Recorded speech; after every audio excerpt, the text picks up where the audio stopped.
Right. Yeah, that's second level advanced scouting. And I think coaches at the collegiate level, especially, are responsible for teaching their athletes, looking for those Mm, tells and looking for those cues, those tips. Obviously, go back to I'll never forget it. For whatever reason, the World Series a couple of years ago, when Lance McCullers was tipping his pitches and the Phillies were going all in on him. And there were plenty of other examples of that. I know the Astros had a tell on Steven Strasburg years ago in mm, 2019 in that World Series, and the Nationals advanced scout caught that. But part of being a great coach, I think, at the collegiate level, baseball and softball, is teaching your athletes in game, when they're scouting before the game, when they're doing that evaluation, to learn what those tells are and to really study that pitcher and see if the pitcher's tipping anything off.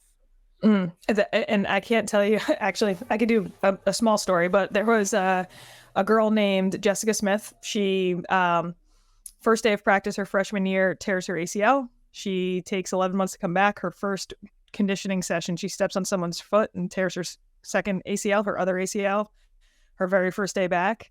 As she's rehabbing her knee stuff, she finds out she has a torn labrum in her shoulder. So she used to be a catcher, and I mean, her playing career was a giant recovery of living in the training room.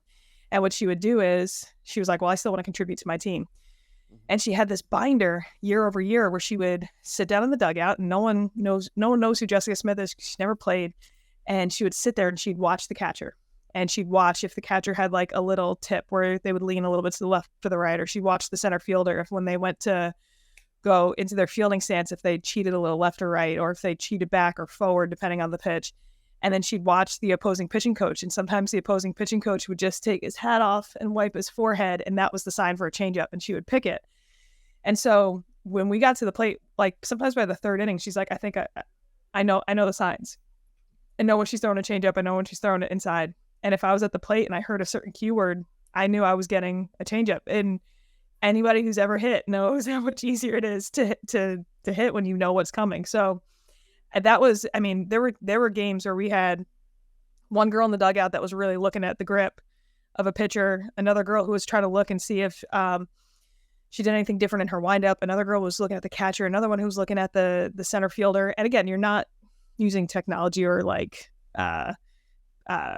video cameras to try to pick someone's Right. this is just the nature of the game. And I think this is something that's like, people are like, oh, I'll just go up there and hit, but it's different. Like if you're not going to be careful, if a catcher is gonna show off that she's leaning towards the inside part of the plate sooner rather than later, that's something that's used to your advantage.